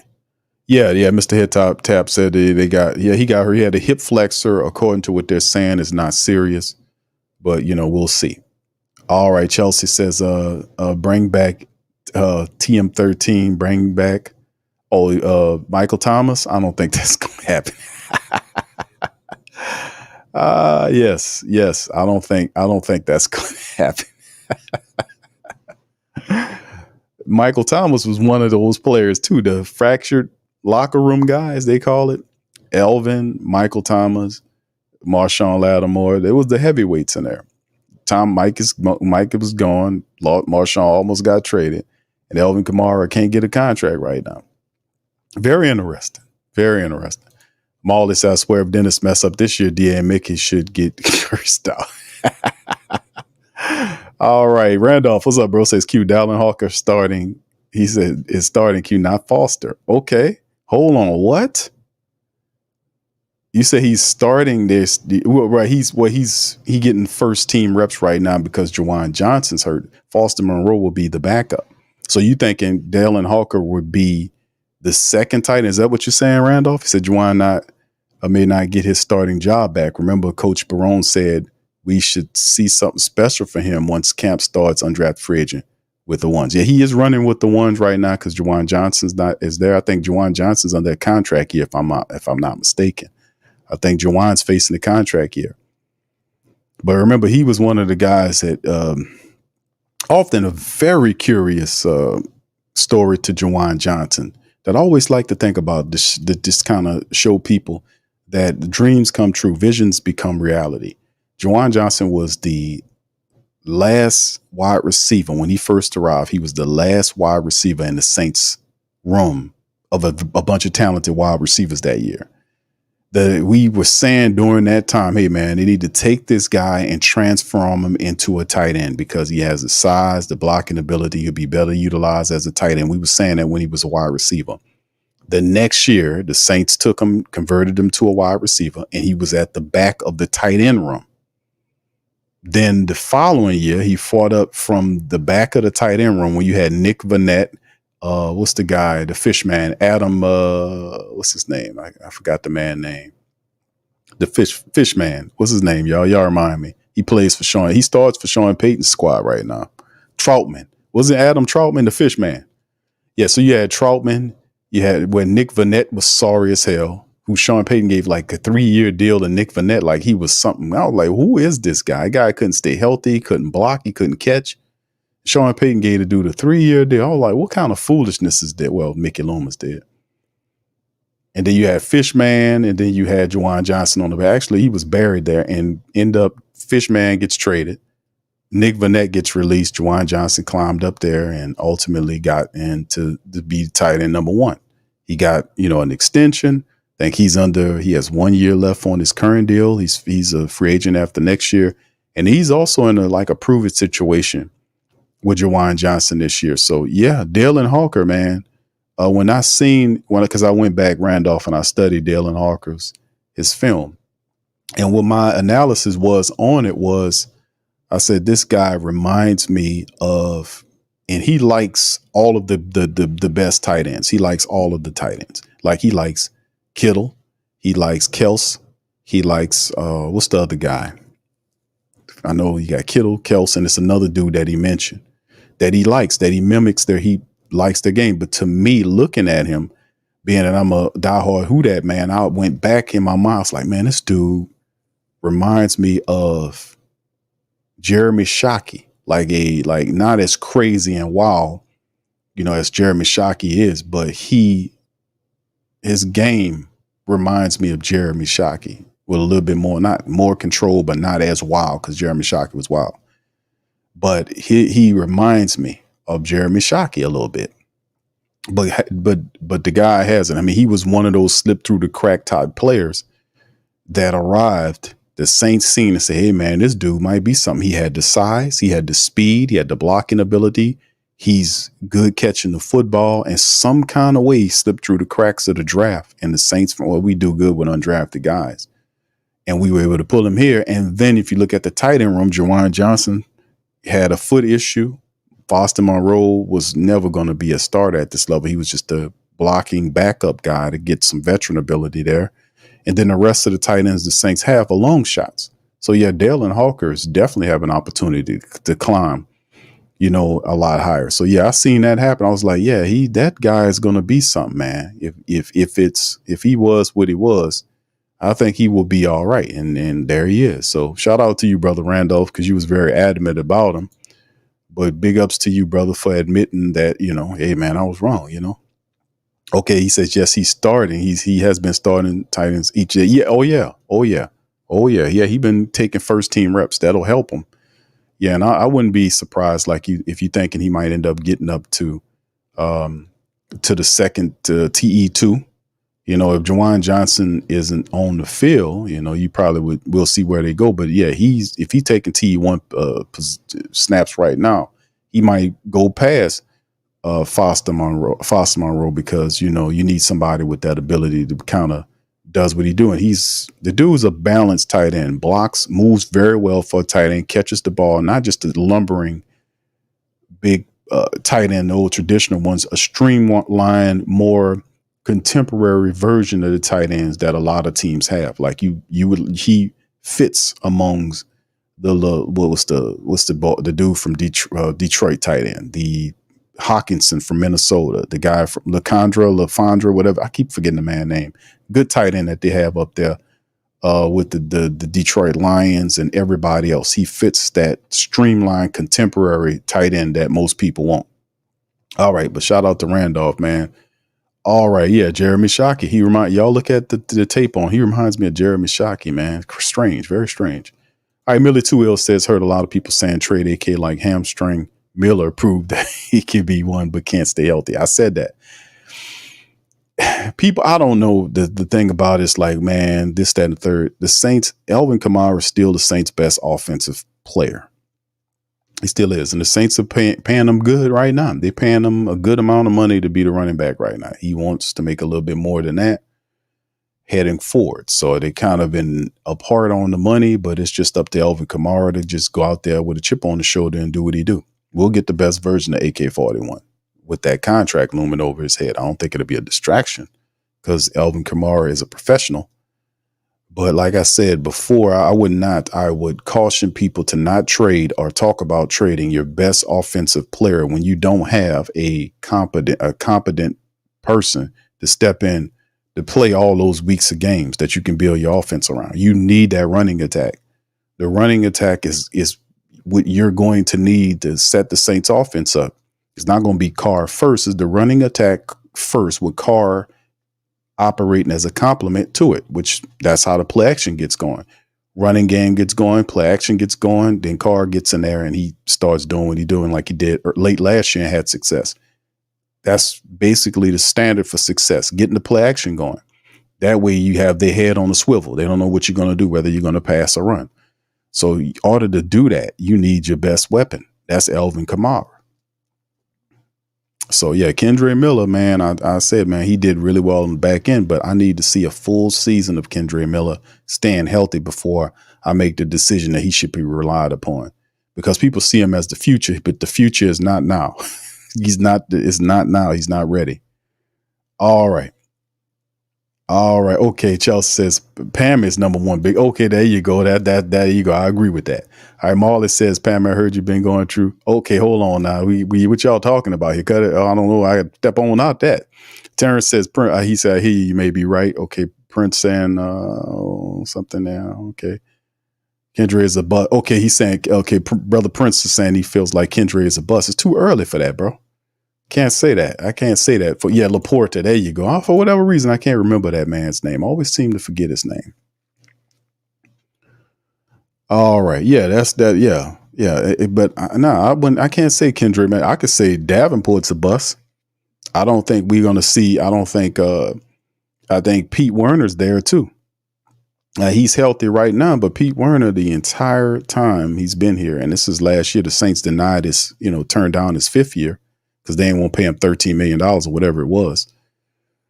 But he's on the cusp, and he's buried behind a bunch of defensive ends. Cam Jordan, he's like the 4th defensive end. So even there, like I said, it could be the Trey Hendrickson effect with him. He can have 15 sacks, and the Saints still not sign him, So, I mean, it'll be interesting to see how it goes. But, yeah, I think they just lost confidence because you have a first-round draft pick. You don't go out and get Chase Young if you think Payton Turner is going to step up to the plate. you don't go get Chase Young, who's injured. You stick with who you got or get a veteran that can fill in the roster at the back of the defensive end rotation. You don't go get Chase Young. If you believe in Payton Turner and you got Carl Granderson and then you got Cam Jordan there, you don't go get Chase Young. So, I mean, I think the writing's on the wall with him too. All right. Yeah. So, all right. Randolph's exactly, but Foster, the vet, he should be up with the number ones, not under. You making a point. Yeah. Foster is not the future. Like I said, he's I think Foster, his contract, I think both of those guys' contracts. Or hold on, give me a second. Let me take a look at something. Because I want to say both Foster and Juwan Johnson, both of those guys on 1 year left on a contract. I want to say, let me double check here. It's a lot to account for. Oh, no. Foster got 1 more year left. Okay. He got 1 more year left. All right. So, yeah, he got this year and next year. Okay, so he's under contract to 2025 and it goes up. He got a little escalating contract where it goes up a little bit here. Here he is right here. All right, so you got him this year at 3.4 million, then it goes up to 3.6 million. And then he got phantom years. Mickey Loomis drew into his contract to kind of extend out for Foster Monroe. So we'll have Foster Monroe until he's 28. So he got 1 extra year. I want to say, let me pull up Juwan Johnson. I want to say Juwan Johnson has a year left on his contract. Yeah, if I can find him. What the hell is his name, man? Yeah, but that's did I pass it up? There you go. Yeah, this is his last year. So yeah, he got he making 5.5 million this year, and then he on the contract, yeah, and Foster has a year. So yeah, Dale and Hawker has got a future here, man, no doubt about it. All right, Jim Kiff says we need something from Payton Turner this year. He's gonna give you something as a backup. He's healthy, and Dennis Allen was giving him some praise. All right, Princess Q, if we missed applause for a 4th year in a row, is DA fired? Absolutely, bro. DA knows this. The Saints know this. Mickey Loomis cannot protect that man no more. That he has to win.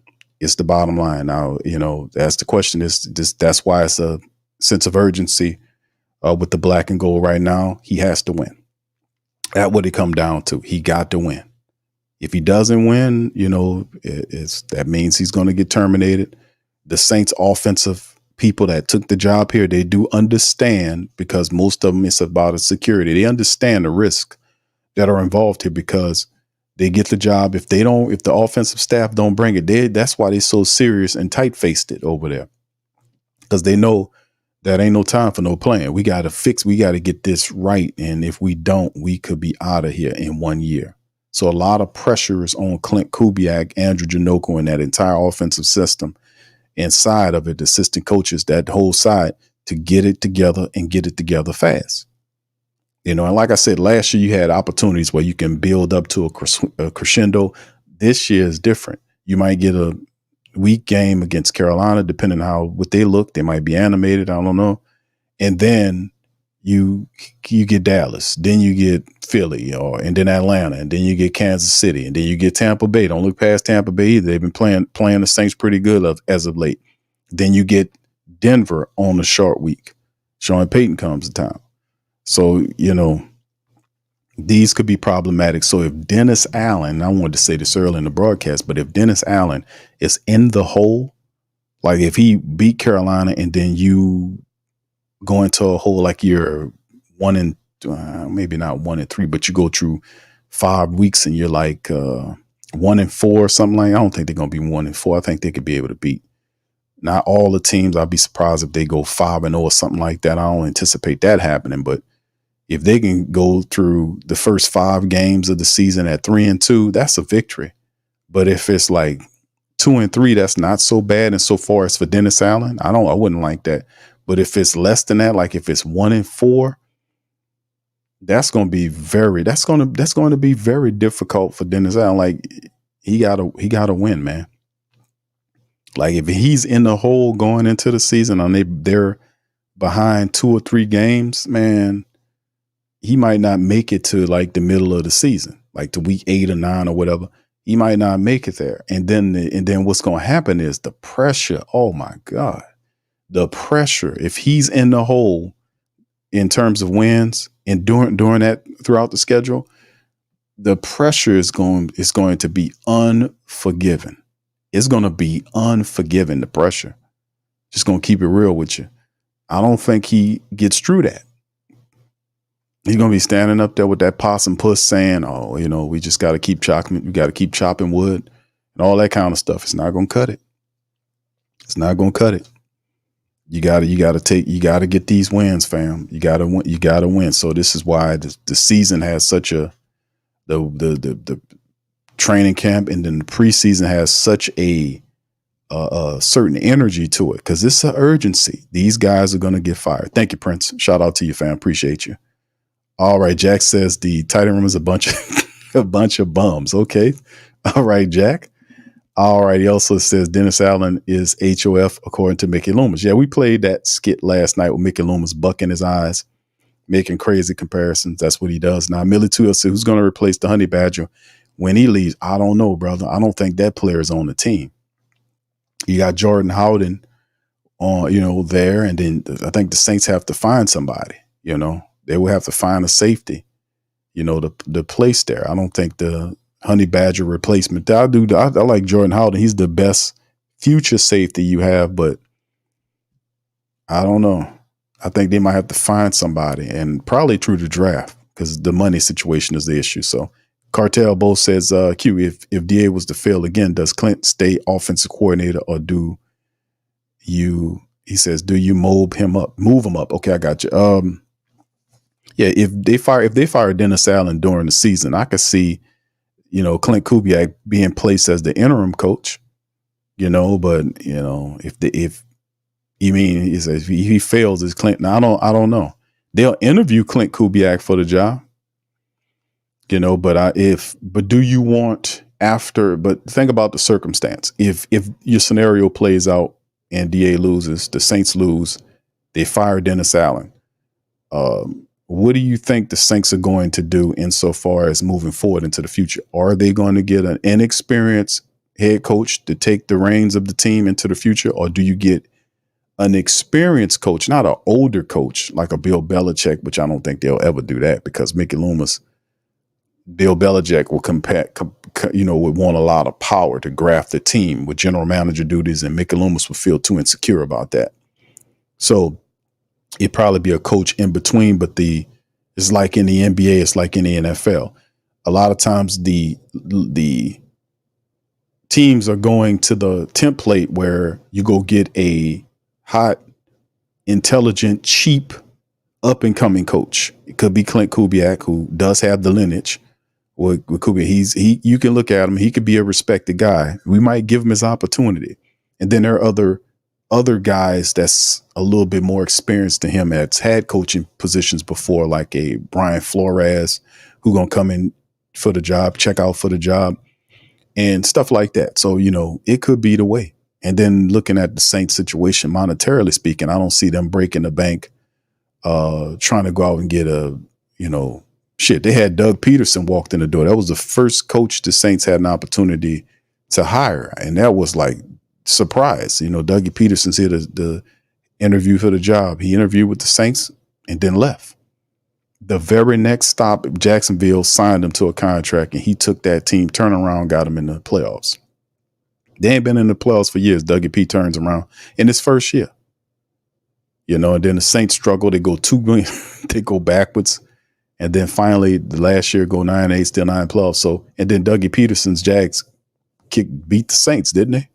When he played them straight up, everybody beat the Saints that they interviewed for, but he beat them straight up.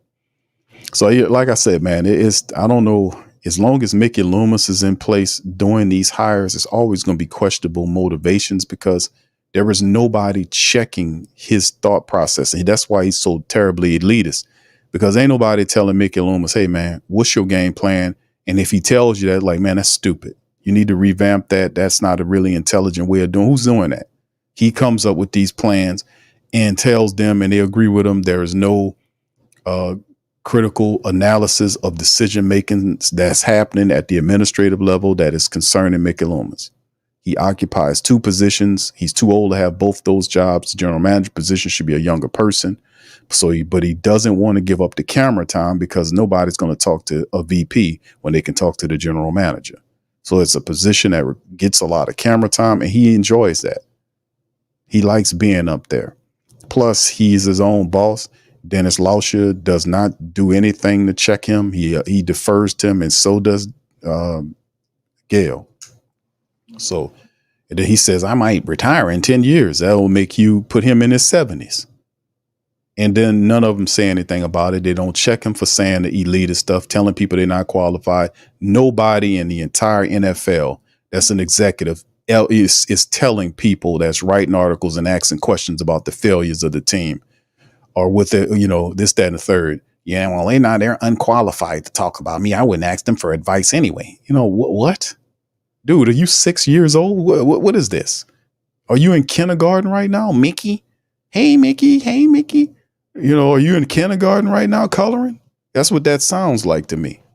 But yeah, to me, it's a possibility, fam. But with Mickey Loomis running it, man, anything is up for grabs, man.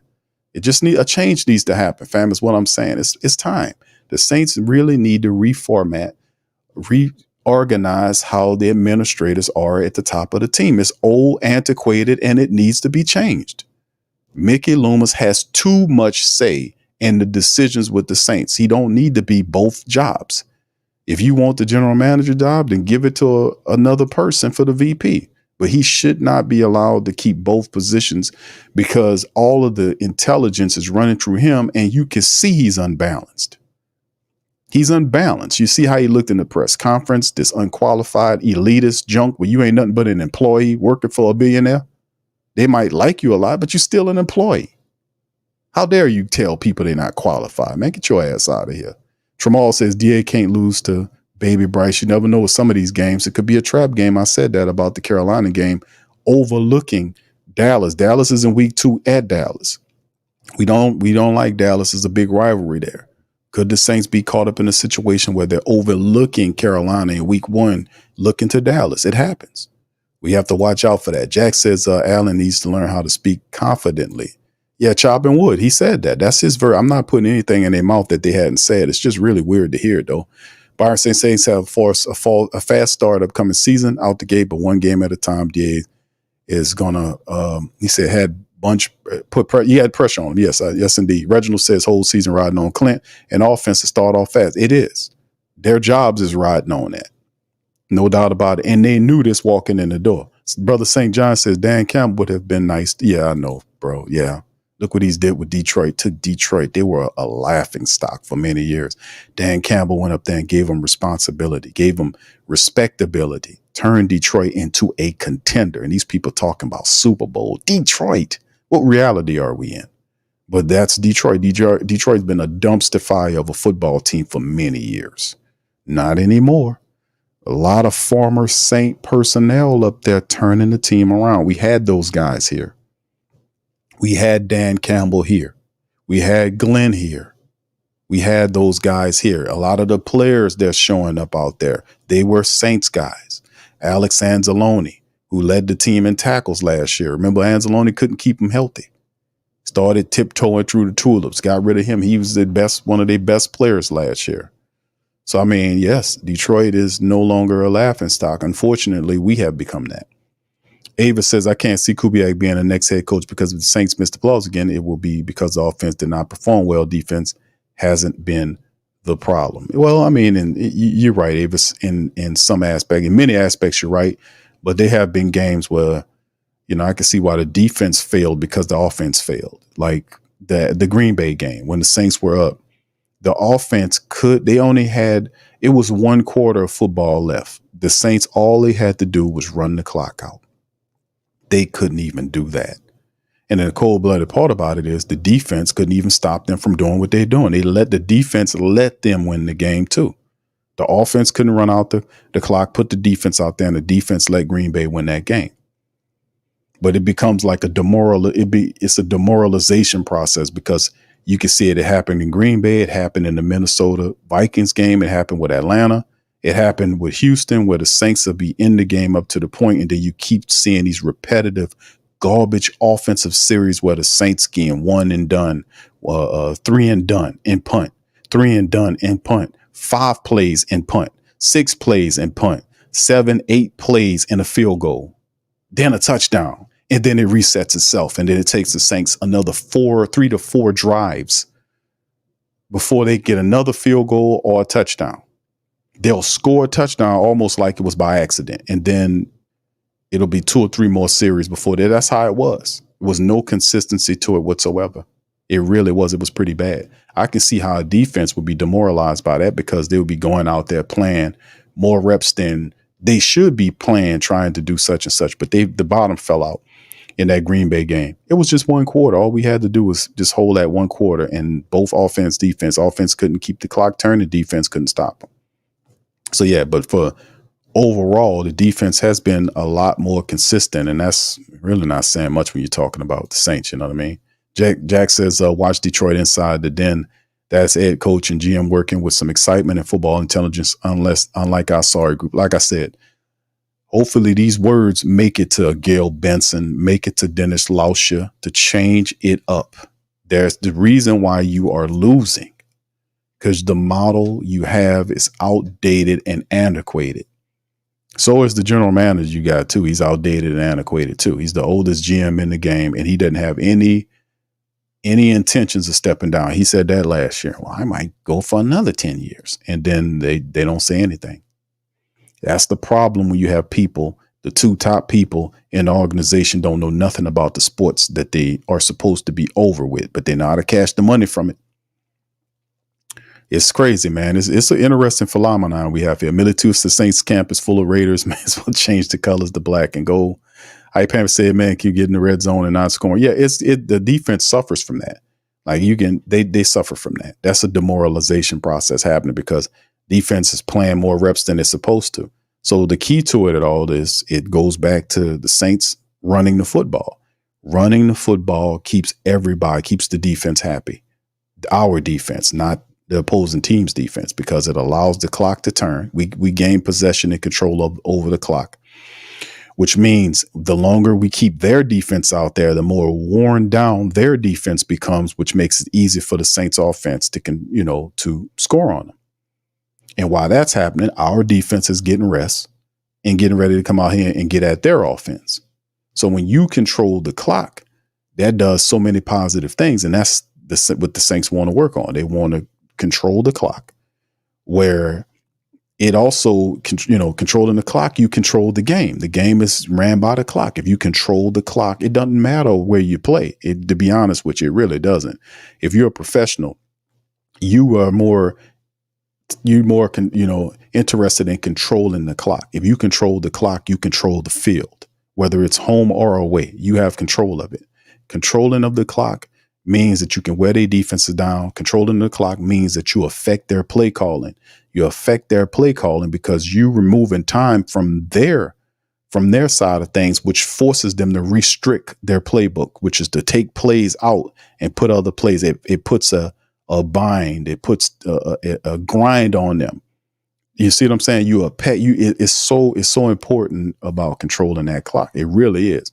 So if the Saints can run the ball, and that's what they're gearing up to, then you're going to see a lot of great things happen for the Saints offense. If that's what it's about. It is as simple as learning to getting back to running the game, running the ball.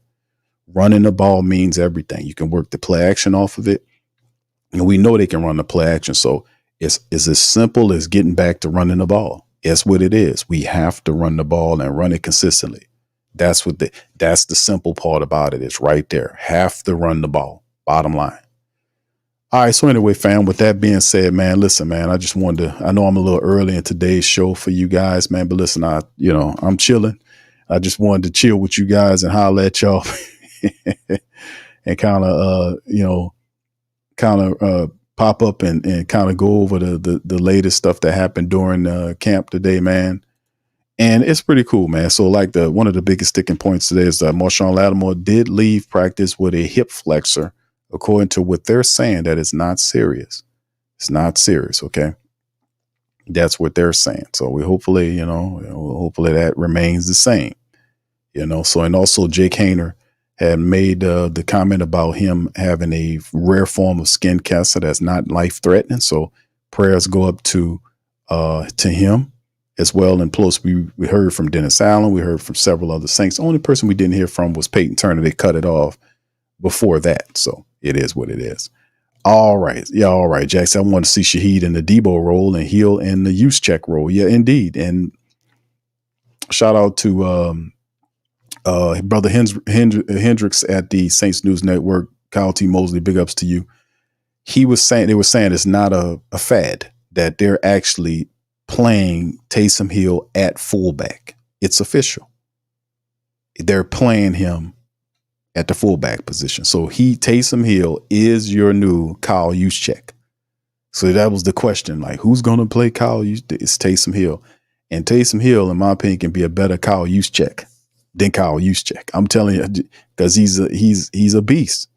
That's going to be, that within itself is a whole nother thing. To have Elvin and Taysom out there on the field at the same time with Chris Olave, Rashid Shaheed running around there. How you going to stop all that, man? And then who's going to be the A.T. Perry? Maybe he steps up.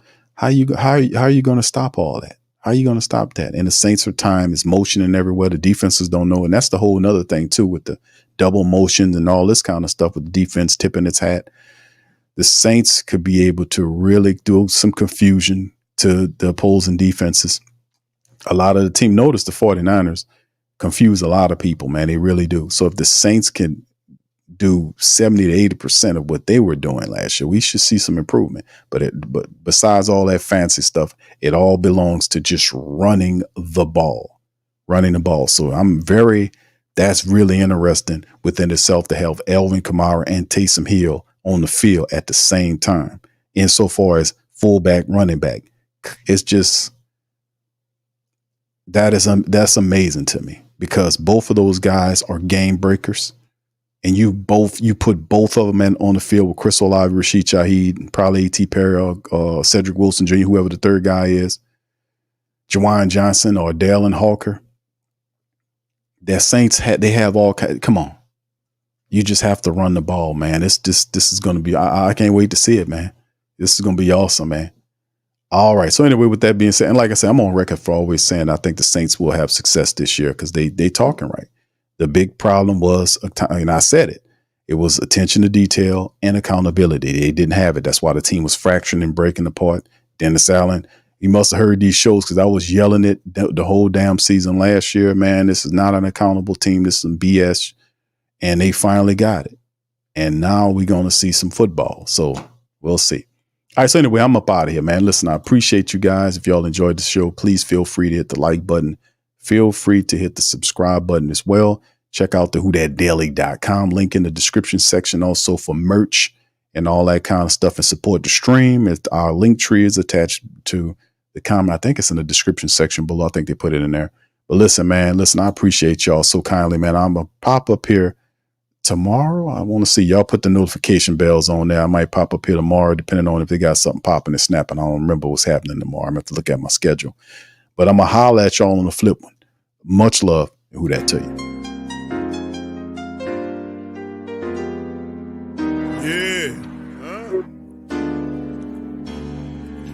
Like Benson, I'm a who that. I'm a who that. Long as I'm living, I'm a who that.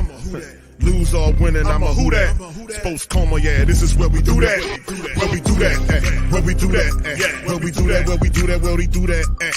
Boogie like Benson, I'm a who that. I'm a who that. Sports Coma, this is where we do that. Where we do that. Welcome, welcome, welcome Somebody please better help. Running this thing like Elf. Thank God every day I'm not a felt. Go to YouTube Live with Big Q and the guys. If you ain't ride or die, the bandwagon get flipped. Been marching in, that was way for the ring. I was yelling out your shade for the championship. Bucking on town, duck down. Falcons, pluck, get shut down. Panthers ain't much touchdown. The vision really belong to us now. So much hate on the Saints, you could probably tell. Ever since Bounty Gate hit the NFL, when things seem fishy, then you probably smell the crooked referees on Roger Goodell. Yeah, fucking like this, and I'm a who that. Every day I'm living, I'm a who that. Lose or winning, I'm a who that. It's the Sports Coma, this is where we do that. Where we do that at. Where we do that at. Where we do that, where we do that, where we do that at. Boogie like this and I'm a who that. It's the Sports Coma, this is where we do that. You're listening to the Sports Coma with Big Q and the guys on the PRO Media Network.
whodatdaily.com. That's right, the whodatdaily.com. Your one-stop shop for everything New Orleans Saints, New Orleans Pelicans, LSU Tigers, even the top flight boxing news. So if you're a Who Dat and you're looking for a place to stay up on your team, whodatdaily.com is your site. The whodatdaily.com for the sport Who Dat in all of us.